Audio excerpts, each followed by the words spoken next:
the bed with the baby, so my body's like, oh, that's nice. You ready? Oh, we're already live. What's up? We're live? We're live. Hey, I love it. He didn't give us a warning, but 5, that's okay. 4, 3. Did we get We're the always relaxing? ready. I was relaxing. She was with my relaxing. baby. This was behind the scenes stuff. You can't find this anywhere. No, man, I brought my pumping machine. So like every 3 hours I'm pumping, I'm nursing my little schnookums.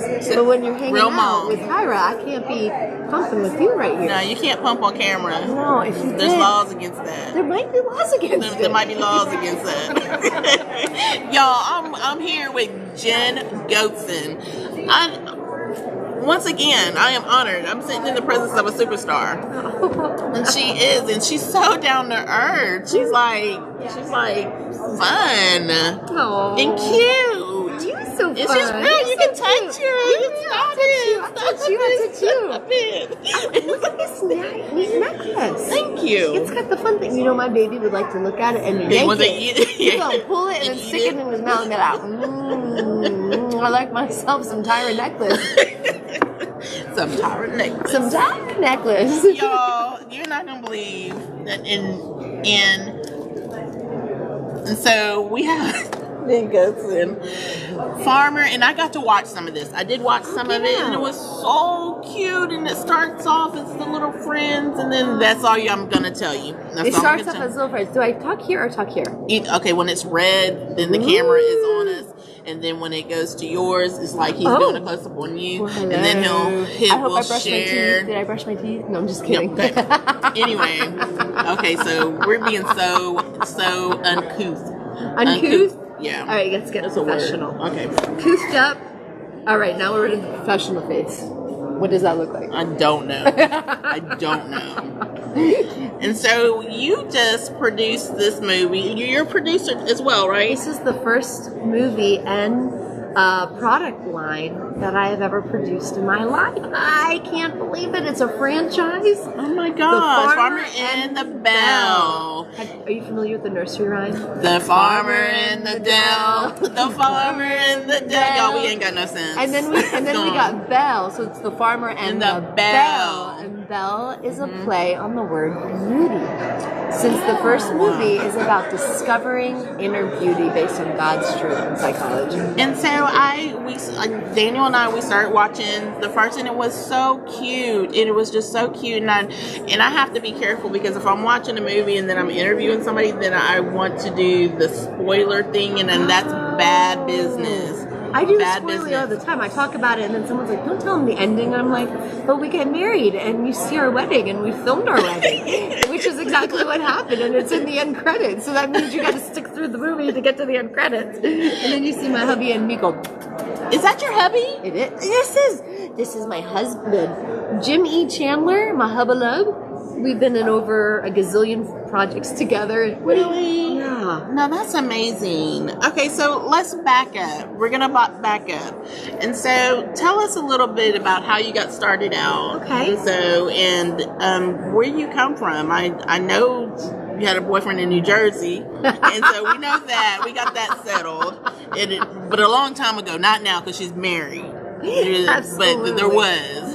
And so there was one. And so in where you were born. Where I was born. And I went to prom with him. It's pretty cool. I think it's fantastic. See, we're practically sisters. We are. I love it. It's just so awesome. It's so awesome. Tell us about you. Okay, so I was born in Bethlehem, not in a manger. And like, really? Seriously, Bethlehem, Pennsylvania. Oh, okay. I was thinking, okay. I know, Bethlehem. Right. And and when I was around 15 years old, I went to a movie theater and I saw a Dolly Parton film called Straight Talk.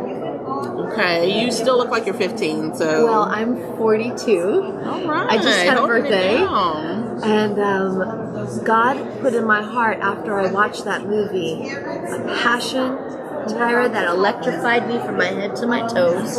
Kind of feels like gas. No, I'm just kidding. Digestion problems. No, I'm totally joking. It was exhilarating. And I said, I want to do that exhilaration for other people. And what it was is to do movies as an actor to inspire the soul and then make an impact in people's lives. So you take that was my call, that was my passion, that was my fire, and you take that fire And you add a bunch of education, conservatories in New York, 2 Oscar-nominated films, over 100 projects. This is the journey, right? This is the journey of learning, being on the heels, working, trying to understand the craft, doing background work for 4 gazillion years. And then God put a call in my heart when this lovely man proposed to me. And God put me on a 40-day fast because I wanted to know, is it right? And there's other reasons. He was going through an addiction. He was coming out of an addiction and of smoking. He came out of drugs and alcohol. He's been clean for many, many years now. But God said you can't marry him until he's clean of the nicotine because of the addiction line. And when he proposed, his pastor said the only one that breaks this addiction is prayer and fasting. So you did it for him. So you fasted for him, because I've heard that, like, if it's you, if it's yourself, you don't fast for your own addiction.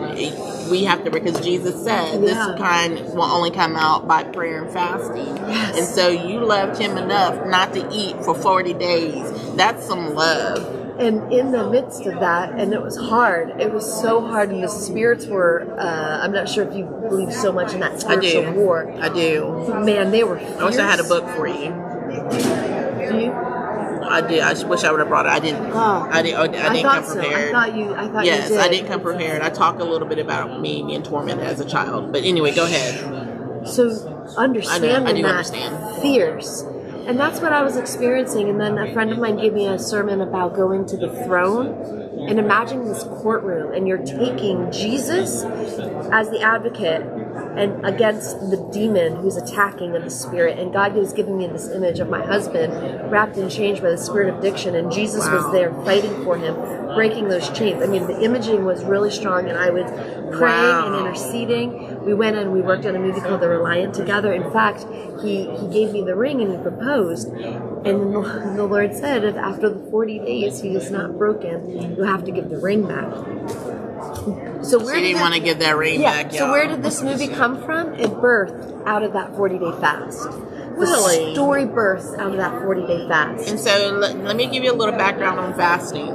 Yes. So yes, it is a breakdown of the body, but it's a clarifying of the soul. And so in that time of fasting, you will sense a whole bunch of stuff. Like she said, you saw how emotional she was because of things that encountered, but you also are open to creativity and to receiving and to downloading. And so this is what happened with this movie. It was downloaded, and that's what I'm hearing anyway. Yeah, that's interesting that the heightened sense of creativity is enhanced. I wasn't aware of that. Yes. That's fascinating. Because God just, I was hearing the Lord, okay, so the concept of where in the world did the farmer and the bell come from?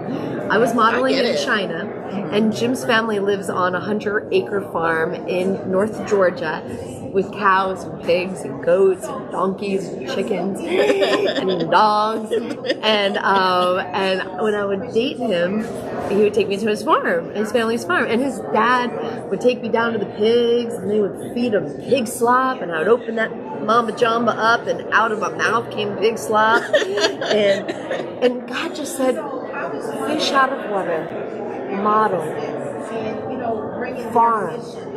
farmer in the dell, use bell, use your journey of overcoming the insecurity of your own physical appearance, and thread it in through the message. Can I tell this one little piece of the movie? Yes. Okay, so in the beginning, you have these 2 little best friends. They're playing together, and she wants to be a model, or, they're having fun, and the friend is taking pictures of her. But she gets up on a fence, and he's taking a picture, and she falls in the mud, and some girls laugh, and she's like so so embarrassed that she doesn't even want to be friends with the little boy anymore.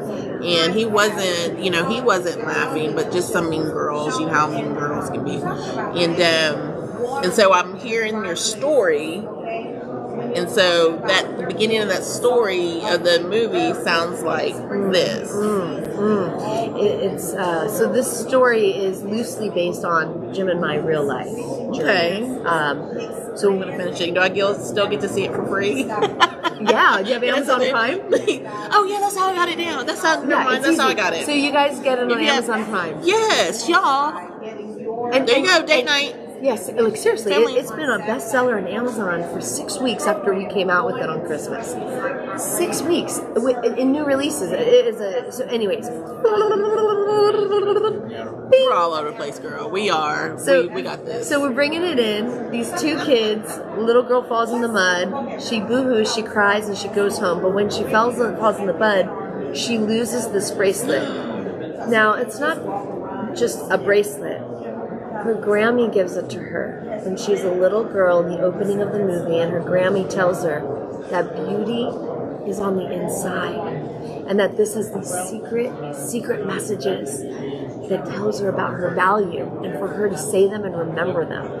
And she gets it when she's 10. Well, she loses it in the pig slop, in the pig pen, and she goes home, and after getting laughed at by those mean girls, her mom tells her and gives her a magazine, and this is where the lie enters in.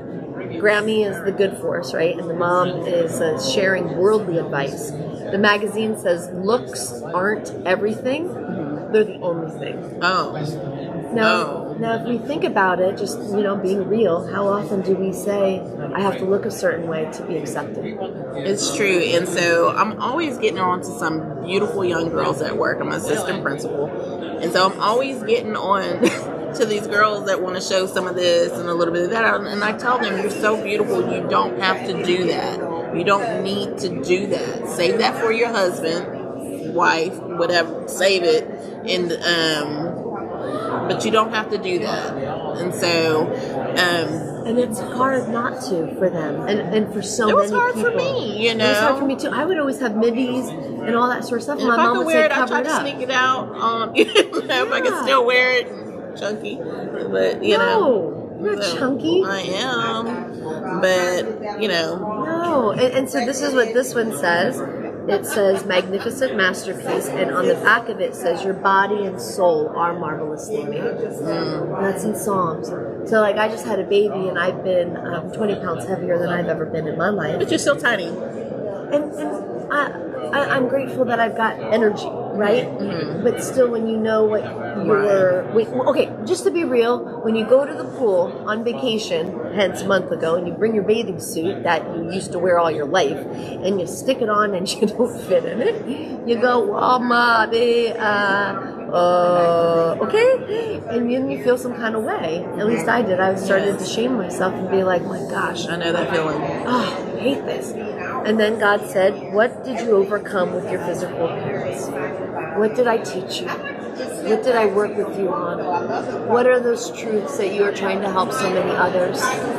Look towards the truths. And so these are biblical truths and affirmations that are all throughout this bracelet. And that's what she finds then as an adult at Santaland. So basically, wrapping it up, what is this movie? It's a Christmas fun, family, hilarious rom-com that takes place on a farm, good for all ages, and girls and women absolutely adore and love this story. It's been a bestseller. It's made top 10 lists, top 20 lists, and now we're celebrating Christmas in July and inviting all the pastors, pastors' wives, church leader, team groups, the decision makers of the church to a free screening on July 25th, Christmas in July.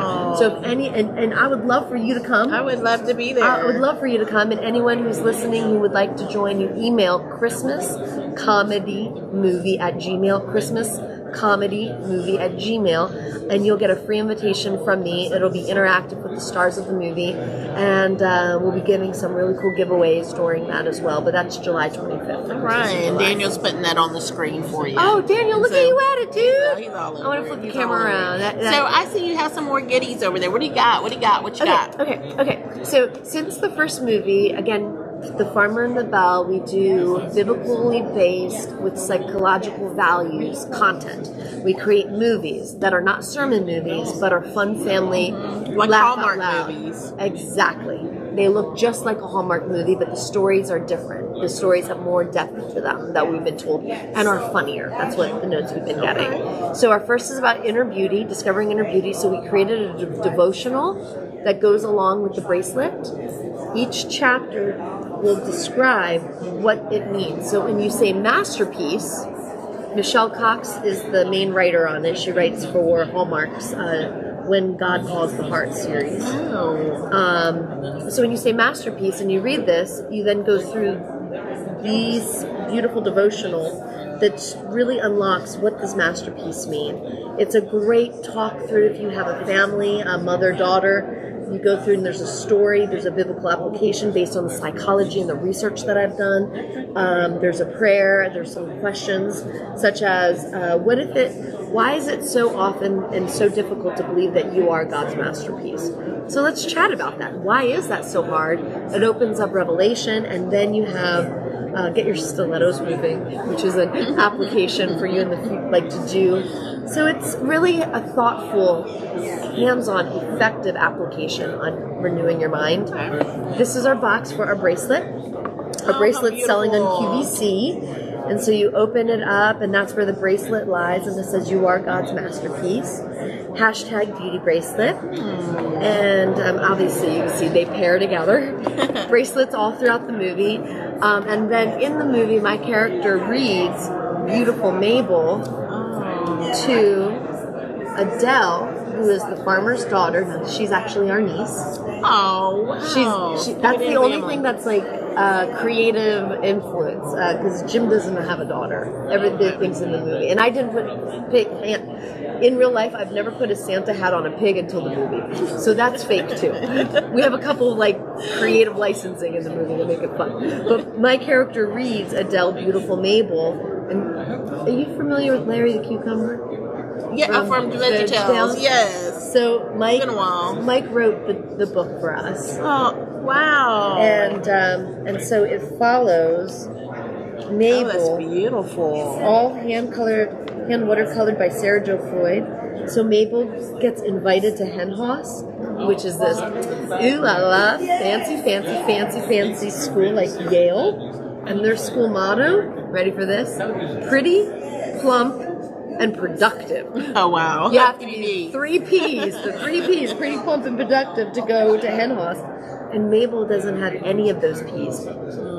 So she gets bullied, she gets laughed at, she doesn't know why she's there. And then her mom hugs her and loves on her, and this is the sweetest photo. If you are a mom and you've ever hugged your child. Oh.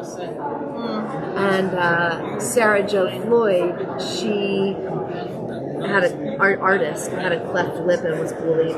So she took her emotional pain and painted it through all the illustrations. And so Mabel, fast forward, doesn't know why she's there. And then teacher, the principal, says, "Girlfriend, you're here because you are kind."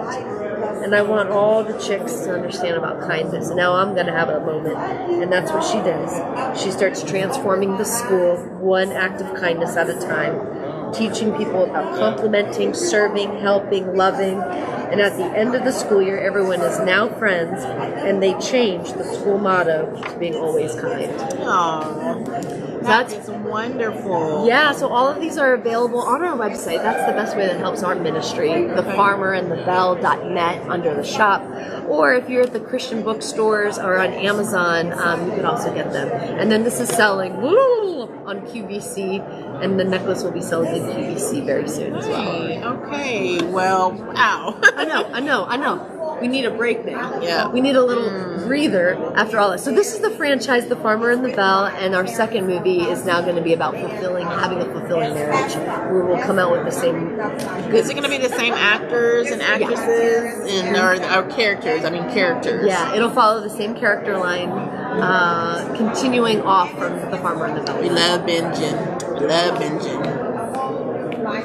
In this one, they'll start at a ski slope, And then Belle will have to take over the farm because there will be an injury that happens to the farmer. And so there's going to be all crazy mayhem of a model dealing with the pigs and the cows and the chickens and all that slop and goodness and deliciousness. Wow, I am so excited. So I'm going to finish the movie, but I want to finish it with my husband. And I'm hoping to get to see the Christmas in July film. Yeah, well, the screening is Christmas in July. So you and your husband can wait until Christmas in July, We can. July 25th, and do it then. And we could. If you want to, if you're available on that Sunday. Yep. I can make myself available.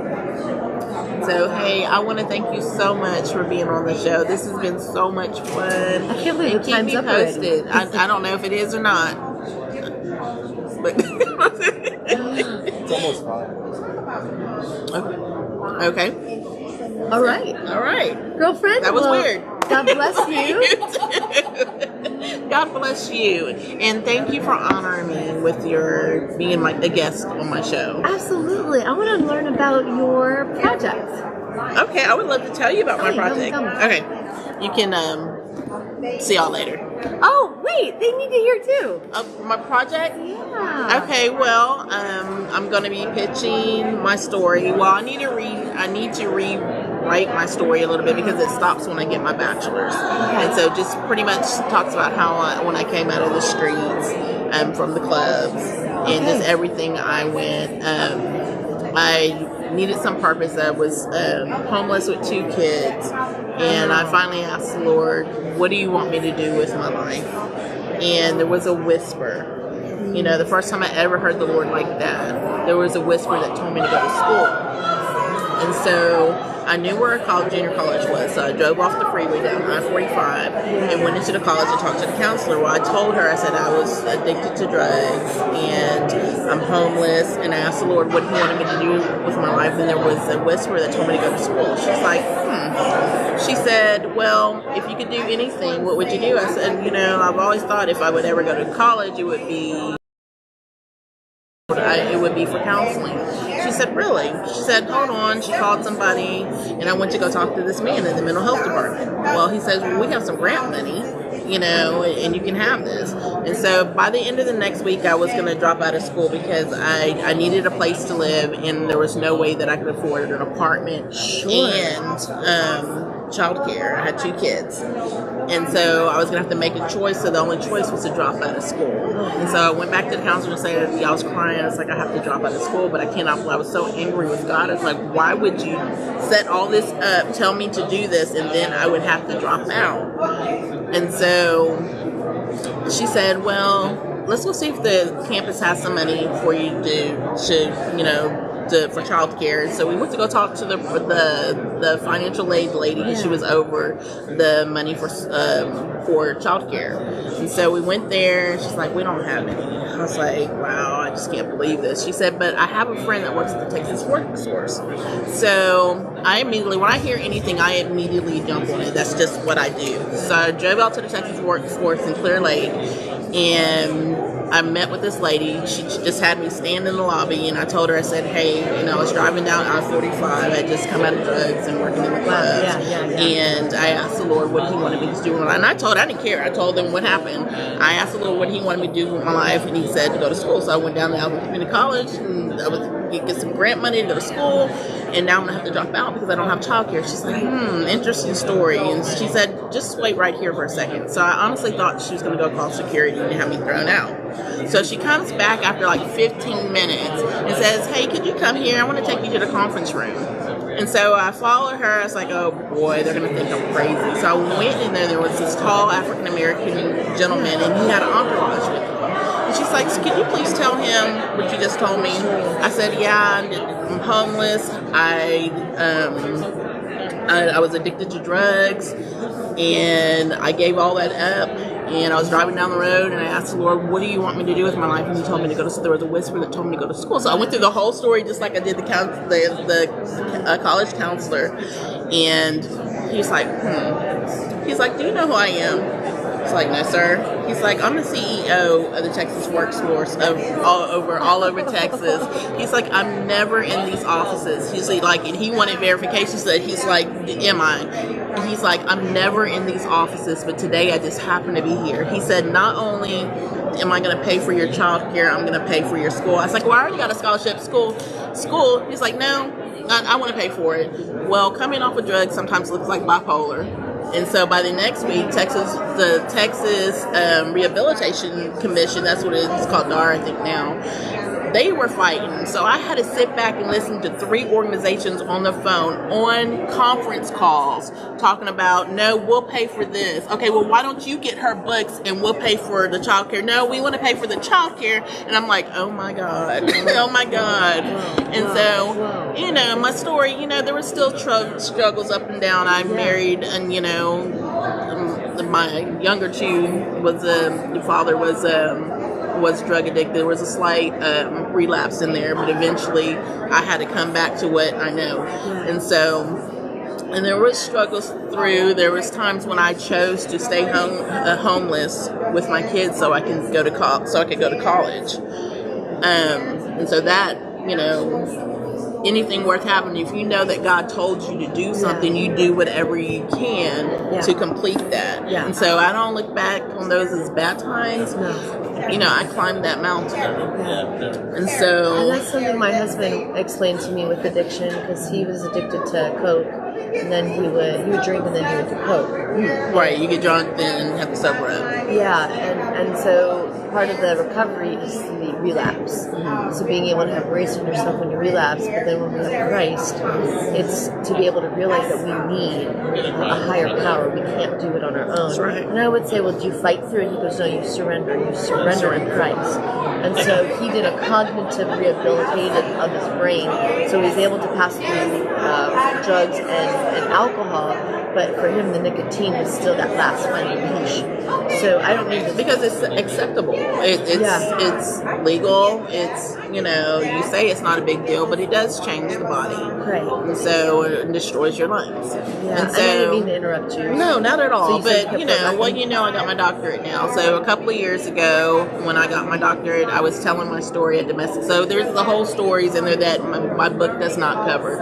It doesn't really cover a whole bunch, some of the domestic violence. It just stops when I get my bachelor's, but there's a whole bunch of else in there. So every couple of years, Bay Area Turning Point has me come out to tell my story. And this particular year was Me Too, just a couple of years ago. And I was about to graduate with my doctorate, and a news person was in the crowd, and she just loved my story. And she said, when you graduate, I want to do a piece on you. I want to do a piece. And Lisa Hernandez, she's awesome.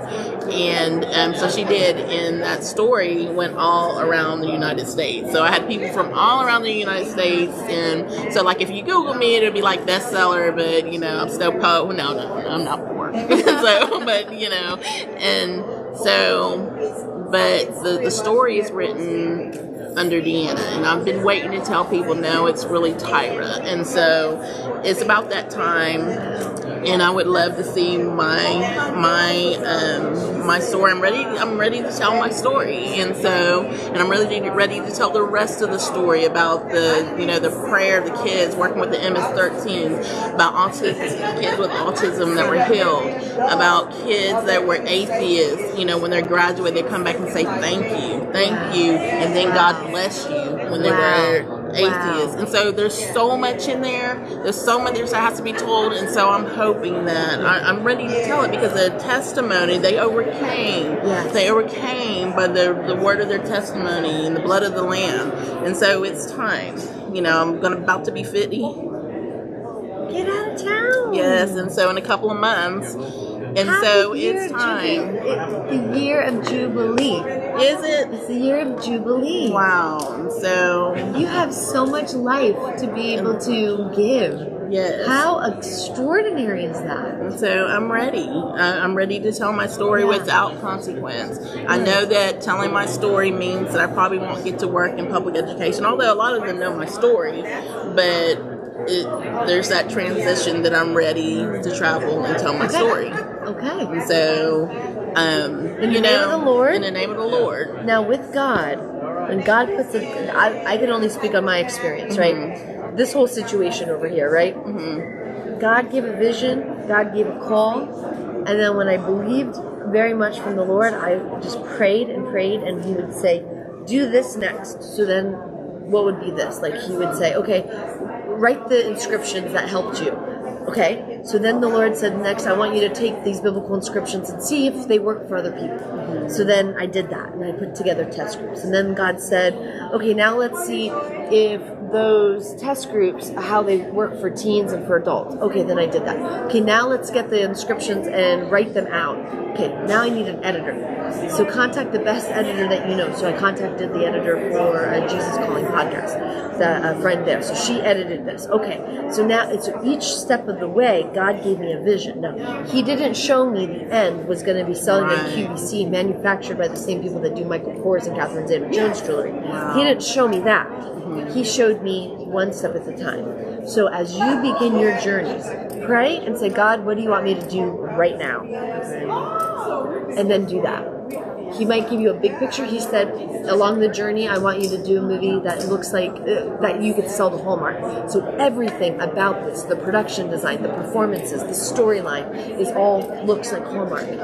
But Hallmark didn't buy it because it is about, it has Christian values in it, and it's also about discovering inner beauty. And that's not on brand at all for their, they have a very specific formula that they know is effective for their clientele.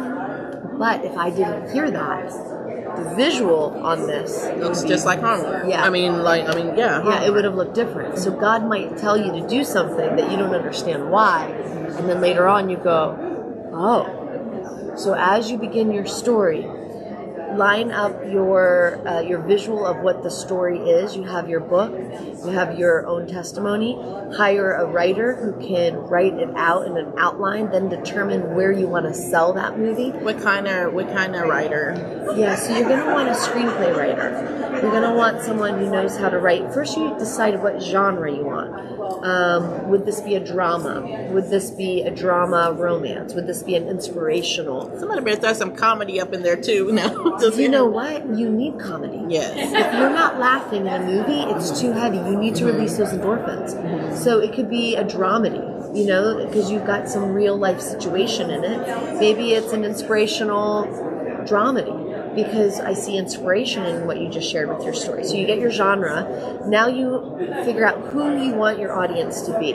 Are you going to be speaking to women 35 to 54? Is the main predominant demographic? Or are you speaking to an older demographic? Are you speaking to men and women? So then you write your story to that audience, right? Because like if you're speaking to children, you're going to write a different conversation to the child. Then you learn, okay, so this is where I want it. So now where do you want it to air? Do you want it on a certain network? If so, see if you could contact that network to learn what type of content they're looking for. So now you have a direction of where you're going. If you don't know where you're going, you're just going to meander. Right, and I don't want to do that. And so I don't want to do that. Yeah, so those are because that's money wasted when you do that. It is. And so when you figure out what people are buying, you can then create content for what they're buying. Right. Okay. All right. It was so. Oh, God bless you. God bless you in your project. Thank you, and God bless you. You got it. Thank you. When you're doing your pitch, immediately tell them your genre. Tell them what the message of the story is in a soundbite, and then you could share a little bit about the film. Okay? Thank you. You're welcome. You got it, girl. Bye. See you. What's up? Peace out.